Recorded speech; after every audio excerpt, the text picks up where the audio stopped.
अध्यक्ष सभापतिज्यू, प्रमुख अतिथिज्यू, आज पारिजात सम्मानबाट सम्मानित हुनुहुने नेपाली साहित्य एवं विशेषतः बाल साहित्यका विशिष्ट स्रष्टा तेजप्रकाश श्रेष्ठज्यू, मञ्चमा आसीन आदरणीय विजय चालिसेज्यू, मेरा समकालीन कवि मित्र प्रणव महर्षिजी तथा दर्शक दीर्घामा रहनुभएका सम्पूर्ण अग्रज समकालीन एवं अनुज साहित्यकारहरूको सर्वप्रथम हार्दिक अभिवादन। म तयारी अवस्थामा त छैन, यहीँ आएर मात्रै मैले तेजजीको बारेमा बोल्नुपर्छ भन्ने थाहा पाएँ।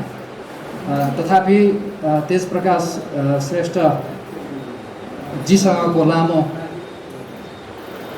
सम्बन्ध र सहकार्यका कारणले उहाँका बारेमा भन्न त्यति गाह्रो त छैन। विशेष गरी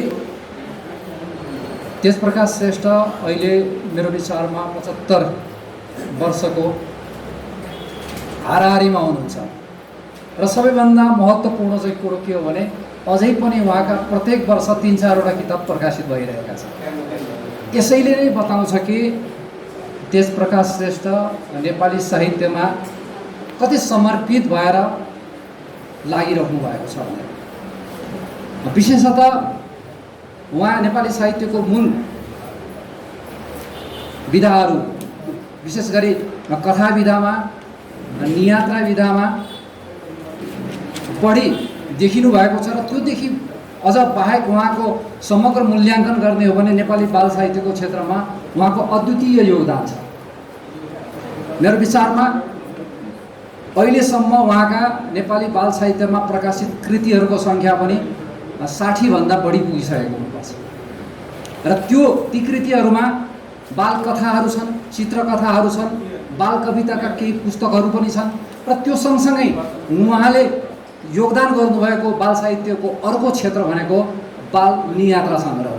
नेपाली बाल साहित्यमा नियात्रा अत्यन्त कम लेखिएका छन्। मेरो विचारमा, मेरो अनुसन्धान र मैले प्राप्त गरेको सामग्रीका आधारमा अहिलेसम्म नेपाली बाल नियात्रामा छापिएका पुस्तकहरू लगभग 7 वटा 8 वटा भन्दा बढी छैन र त्यसमध्ये 5 वटा सम्भवतः उहाँका मात्रै छन् र त्योदेखि बाहेक अरू 3 जना अन्य मोहनबहादुर कास्टको एउटा छ, एकजनाको नाम मैले ठ्याक्क बिर्सेँ। यसरी अरूको एक वटा किताब छ तर उहाँले मात्रै नेपाली बाल नियात्राका क्षेत्रमा 5 वटा कृति दिनुभएको छ र यसरी बाल साहित्यका विभिन्न विधामा जति छरिनु भएको छ र उहाँको अर्को महत्त्वपूर्ण क्षेत्र भनेको लोक संस्कृतिको क्षेत्र पनि हो। लोक वार्ताका क्षेत्रमा पनि उहाँका महत्त्वपूर्ण पुस्तकहरू प्रकाशित भएका छन् र त्यसमध्ये विभिन्न जात जाति सम्बन्धी जुन अनुसन्धान नेपाल लोकवार्ता समाजबाट भएका अनुसन्धानात्मक कृतिहरू प्रकाशित भएका छन् त्यसमध्ये सम्भवतः 2टा जातिको बारे उहाँले चाहिँ राम्रो अध्ययन गर्नुभएको छ। एउटा त थामी जातिको हो सम्भवतः, एउटा गोपालीको हो, एउटा गोपाली, एउटा मेचे झापाको मेचे जातिको। यसरी लोक साहित्य र लोक संस्कृतिको क्षेत्रमा, नेपाली बाल साहित्यका विभिन्न विधाहरूका क्षेत्रमा र प्रौढ साहित्य अन्तर्गतै कथा र अन्य विधाहरूमा पनि उहाँको चाहिँ लामो समयदेखिको समर्पण रहिरहेको छ र त्यसदेखि बाहेक उहाँको सङ्गठनात्मक संलग्नता पनि महत्त्वपूर्ण रहेको छ। नेपाली बाल साहित्य समाजको एक कार्यकाल अध्यक्ष, त्योभन्दा अगाडि विभिन्न पदहरूमा रहेर पनि उहाँले योगदान दिइसक्नु भएको छ र उहाँको अध्यक्ष भएको कार्यकालमा उहाँ सँगसँगै सहकारी महासचिवको रूपमा महासचिव होइन सहसचिवको रूपमा चाहिँ उहाँ सँगसँगै काम गर्ने अवसर मैले प्राप्त गरेको थिएँ। त्यस्तै नियात्रा समाजमा पनि उहाँ सक्रिय हुनुहुन्छ, नेपाल लोकवार्ता समाजको पनि उहाँ सक्रिय सदस्य हुनुहुन्छ र यसरी विशेष गरी सङ्गठनात्मक विभिन्न सङ्घ संस्थाका माध्यमबाट नयाँ पुस्तालाई चाहिँ संलग्न गराउँदै त्यसलाई चाहिँ अगाडि बढाउने काममा पनि उहाँको चाहिँ योगदान रहिआएको छ। यसरी सिर्जनाका क्षेत्रमा, सङ्गठनात्मक गतिविधिको क्षेत्रमा र त्यसदेखि बाहेक बाल साहित्यलाई प्रवर्धन गर्ने अन्य किसिमका गतिविधिहरूमा बाल संसारको संस्थापकको रूपमा पनि उहाँको चाहिँ योगदान रहिरहेको छ र यसरी विभिन्न क्षेत्रबाट उहाँले गर्दै आउनुभएको जुन योगदान छ त्यसलाई दृष्टिगत गरेर जुन अभिनव साहित्य समाजले यस वर्षको पारिजात सम्मान उहाँलाई दिने निर्णय गरेको छ त्यो अत्यन्त स्वागतयोग्य छ। एउटा समर्पित स्रष्टालाई यस प्रकारले सम्मान गरिनु भनेको महत्त्वपूर्ण कुरो हो र यस अवसरमा म उहाँलाई हार्दिक बधाई ज्ञापन गर्दछु र उहाँको सुस्वास्थ्य, दीर्घायु र सक्रिय साहित्यिक जीवनको शुभकामना दिन चाहन्छु। र यस सँगसँगै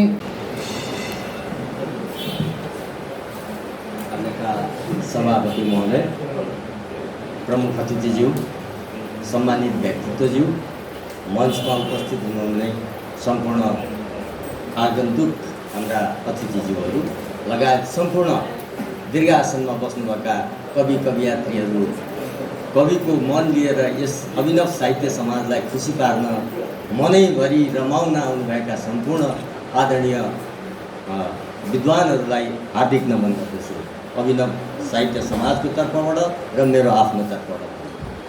म यहाँ आज अभिनन्दन हुनुहुने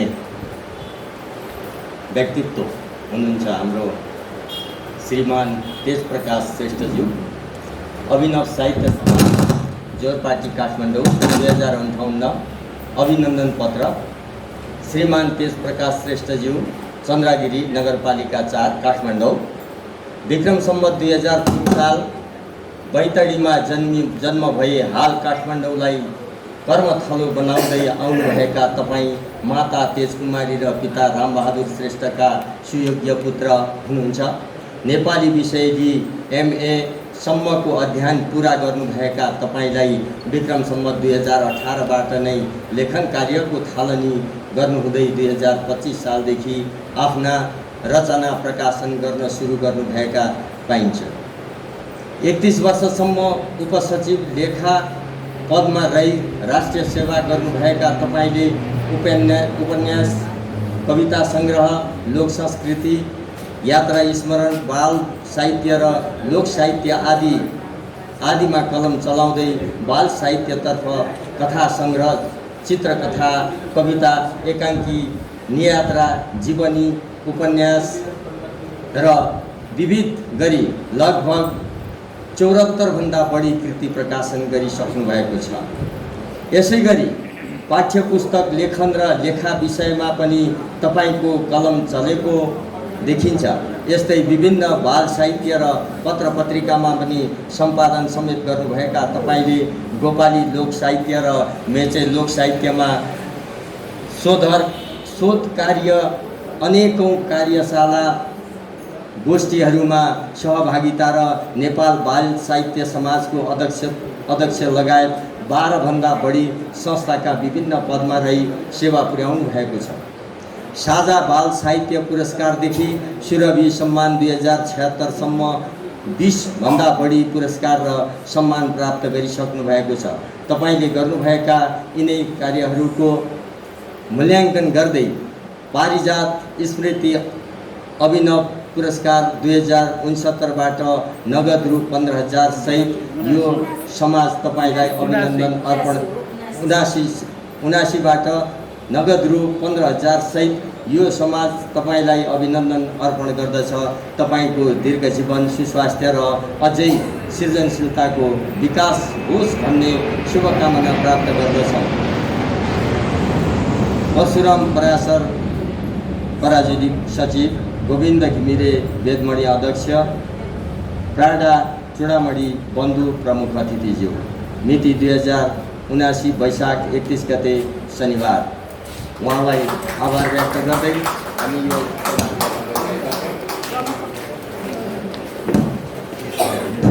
प्रमुख अतिथिज्यूलाई सम्मान अर्पण गरिदिनु हुनका लागि हार्दिक निवेदन गर्दछु। त्यसै गरी यस अभिनव साहित्य समाजका अध्यक्ष गोविन्द घिमिरेज्यूलाई माला लगाइदिनु हुनका लागि अनुरोध गर्दछु। त्यसै गरी दोसल्ला लगाइदिनु हुनका लागि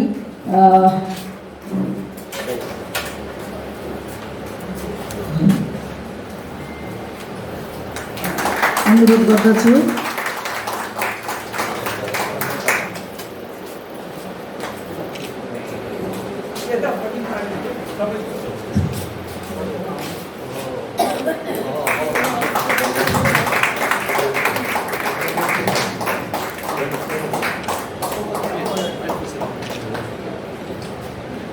हार्दिक धन्यवाद।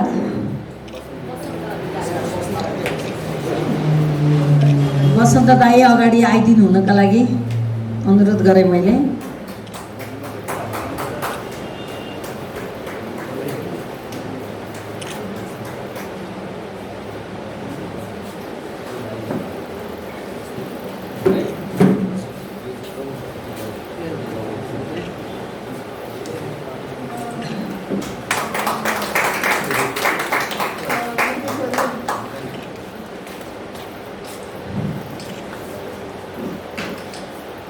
हार्दिक धन्यवाद।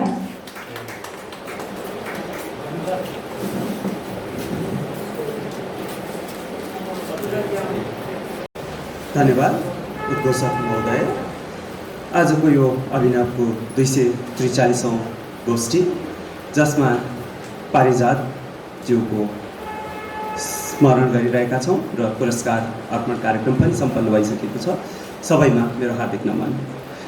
आज म एउटा सानो रचनासहित उपस्थित भएको छु। रचनाभन्दा पनि पारिजातज्यूलाई श्रद्धाञ्जली अर्पण गर्दैछु। स्वर्गबाट झरेको फूल हो पारिजात,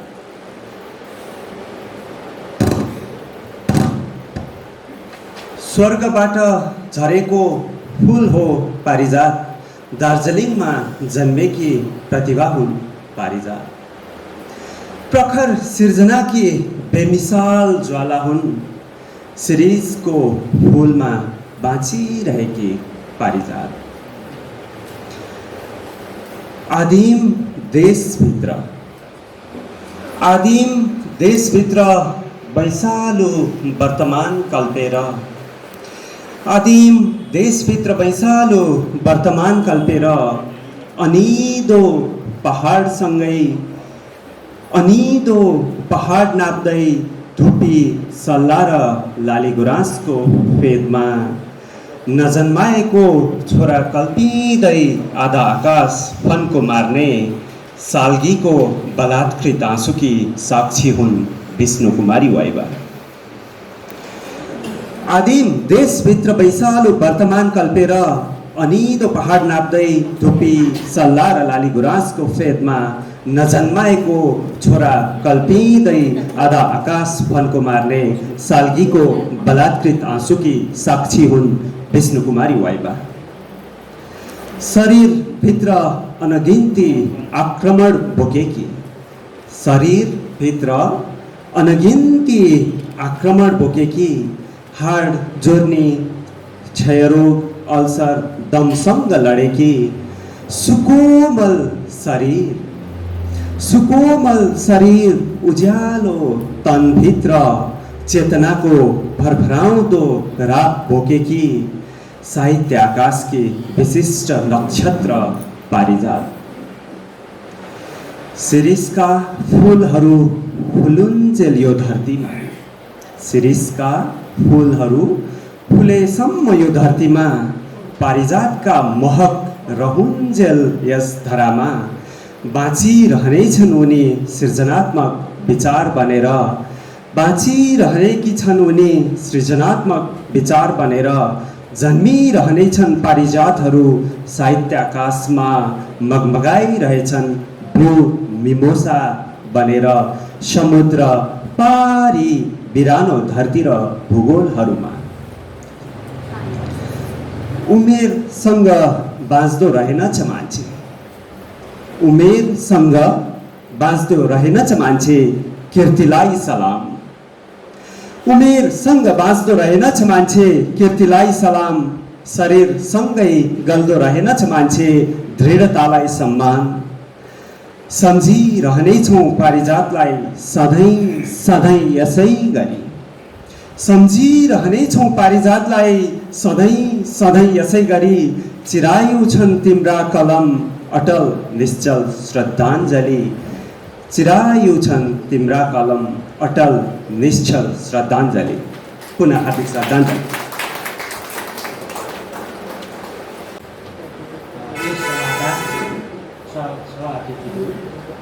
प्रमुख अतिथिज्यू, मित्रहरूले, विजयदानीजी, वासीज्यू र उपस्थित साहित्यिक मनहरूमा हार्दिक नमन गर्छु। म आज धेरै धन्य भएको छु, किनभने वरिष्ठ साहित्यकार पारिजातको स्मृति दिवसको अवसरमा म यहाँ उभिन पाएको छु र म उनीको नामबाट अभिनन्दन दिन पाएको छु। त्यसैले पनि म धेरै धेरै धन्य बनेको छु र म अहिले अरू कुरा भन्दा म उहाँ सबैलाई धन्यवाद दिन चाहन्छु, किनभने यस कार्यक्रमलाई सदनबाट म अभिनन्दन गर्न योग्य छु भन्ने ठहर गरेर मलाई यस अभिनव साहित्य समाजबाट चुन्नुभएको छ। त्यसको लागि पनि म उहाँलाई धन्यवाद दिन्छु र मेरो आजका प्रमुख अतिथि बन्धु छ, जुन मेरा साहित्यिक गुरु हुनुहुन्छ, उहाँलाई पनि धेरै धेरै धन्यवाद दिन्छु, किनभने उहाँले मलाई अभिनय गरेर सम्मानित गर्नुभएको छ। र त्यसै गरी मेरा मित्र प्रमोद प्रधानले जुन मेरो विषयमा चढाइ बढाइ फुल फुलाएर जुन त्यो मलाई हौसला दिन खोज्नुभयो, त्यसको लागि पनि म धेरै धेरै धन्यवाद छु। म खास गरेर साहित्यको विद्यार्थी हुँ, विद्यार्थी रहन्छु र विद्यार्थी रहनेछु र उहाँले भने जस्तै म धेरै अभिनय के अरे म धेरै साहित्यिक उसमा म अहिले पनि सिक्दैछु। त्यसको लागि पनि म प्रमोद प्रधानप्रति आभारी छु। र यसरी मेरा परिवारजनहरूबाट पनि जुन साहित्यिक सिर्जनाको लागि समय पाएको छु, सहयोग पाएको छु, सम्मान पाएको छु, यसको लागि पनि म मेरा सम्पूर्ण परिवारजनप्रति आभारी छु, सम्झना गर्दछु। र यसरी हालेको यस गरिमामय सभाबाट जुन तपाईँहरूले पनि मलाई जुन सत्कार दिनुभयो, सम्मान गर्नुभयो, पुरस्कृत गर्नुभयो, त्यसको लागि पनि म तपाईँहरूलाई धेरै धेरै धन्यवाद दिन चाहन्छु। र हुन त विजयले भने जस्तै म पनि कवि होइन, हाम्रो उहाँको उसको मेरो विधा गद्यतर्फ नै हो, तैपनि आज यो कवि गोष्ठीको रूपमा आएकोले मैले पनि सामने दिनु पुरस्कार गरेको छु कविता जुन प्रस्तुत गर्न चाहन्छु।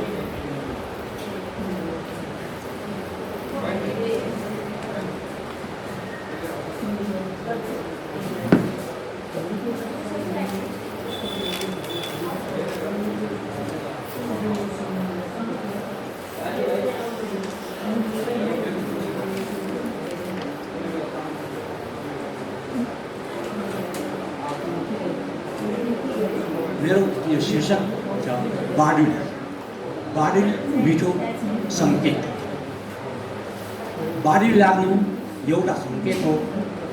भन्छन् मान्छेहरू बाढीले लाग्नु मान्छेको सम्झनामा उघ्रिने एउटा सङ्केत हो। बाढीले लाग्नु एउटा सङ्केत हो। भन्छन् मान्छेहरू बाढीले लाग्नु मान्छेको सम्झना उघ्रिने एउटा सङ्केत हो। बाढीले किन लाग्छ, कसरी लाग्छ, कसलाई लाग्छ मलाई थाहा छैन।